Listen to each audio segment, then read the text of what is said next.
अप्रैल 2022 की घटना है। टोहना, जो कि हरियाणा के फतेहाबाद जिले में पड़ता है, वहां पुलिस ने SC/ST एक्ट का झूठा केस दर्ज करवाने के आरोप में 2 लोगों को गिरफ्तार किया। अमर उजाला में छपी एक खबर के अनुसार टोहना के DSP शुक्रपाल सिरसवाल ने बताया कि उनके संज्ञान में आया कि टोहना में SC/ST एक्ट को ढाल बनाकर कुछ लोग साजिश की तहत ब्लैकमेलिंग के इरादे से झूठे केस दर्ज करवा रहे हैं। सीनियर ऑफिशियल्स के निर्देश पर जांच और तेज की गई।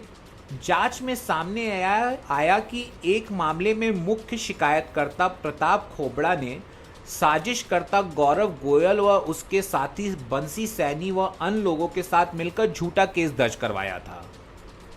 भारत को जब आज़ादी मिली तो एक लोकतांत्रिक राष्ट्र होने के नाते हमारे सामने जो सबसे बड़ी चुनौती थी वो ये थी कि हम कैसे सभी नागरिकों के लिए समानता के अधिकार को सुनिश्चित करें। जब हमने अपने संविधान को गढ़ने का फैसला लिया तो ये हमारी प्राथमिकता बन गई कि जाति, धर्म, पंथ, धर्म और लिंग के आधार पर किसी भी तरह के भेदभाव को पूरी तरीके से खत्म किया जाए। लेकिन भारतीय समाज जो बड़े पैमाने पर जाति व्यवस्था द्वारा परिभाषित होता है, उसमें से एक झटके से जाति व्यवस्था पर आधारित भेदभाव को पूरी तरीके से समाप्त कर देना नामुमकिन था।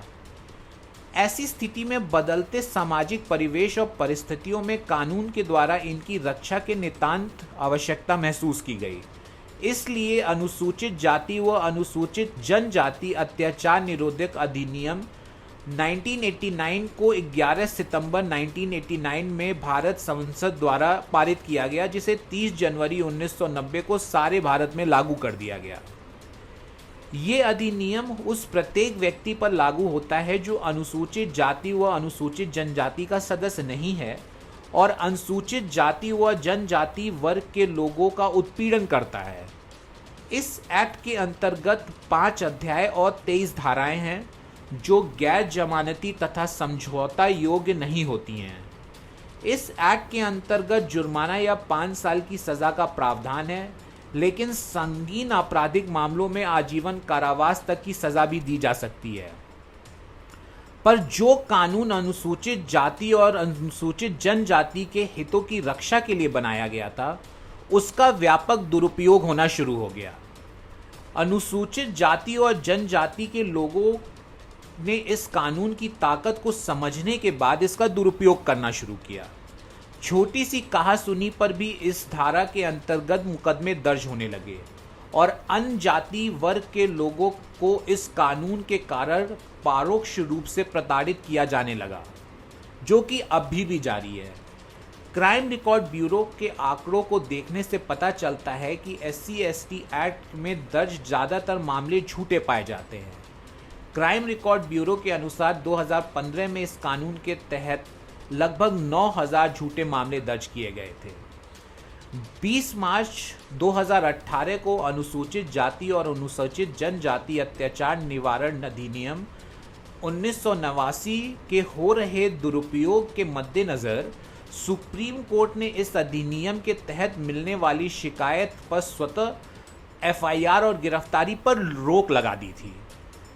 सर्वोच्च न्यायालय ने अपने निर्णय में आदेश दिया था कि ऐसे मुकदमों की जांच इंस्पेक्टर रैंक के नहीं बल्कि कम से कम डिप्टी SP रैंक के अधिकारी करेंगे।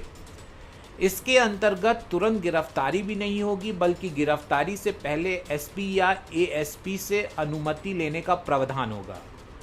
अग्रिम जमानत का भी प्रावधान रखा गया, जिसका अधिकार सिर्फ उच्चतम न्यायालय नहीं अपितु दंडाधिकारी को भी होगा। किसी भी सरकारी अधिकारी या कर्मचारी पर ऐसे मुकदमे होने पर गिरफ्तारी के लिए अमुक डिपार्टमेंट से अनुमति लेने तथा जांच के लिए 7 दिन का प्रावधान रखा गया था। ऐसे निर्णय से बहुत उम्मीद थी कि SC/ST एक्ट का दुरुपयोग निश्चित रूप से कम हो जाएगा, लेकिन सुप्रीम कोर्ट के आदेश को पलटने के लिए कानून में संशोधन किया गया। अब पहले के मुताबिक ही FIR दर्ज करने से पहले वरिष्ठ पुलिस अधिकारियों या नियुक्त प्राधिकरण से अनुमति जरूरी नहीं होगी। मद्रास हाईकोर्ट ने SC/ST एक्ट के झूठे मामले में जो कहा वो गौर फरमाने लायक है। माननीय न्यायालय ने कहा This is another example of misuse of this act. The purpose of bringing SC and ST Act is to put down the atrocities committed on the members of the scheduled caste and scheduled tribes. The law enforcement authorities must bear in mind that it cannot be misused to settle other disputes between the party, which is alien to the provisions contemplated under the act. किसी भी कानून का दुरुपयोग न केवल उस कानून बल्कि पूरी कानून व्यवस्था पर सवालिया निशान लगाता है, उसकी विश्वसनीयता को धूमिल करता है। समय आ गया है कि सरकार अब पूरी गंभीरता के साथ इस मामले में कुछ करे।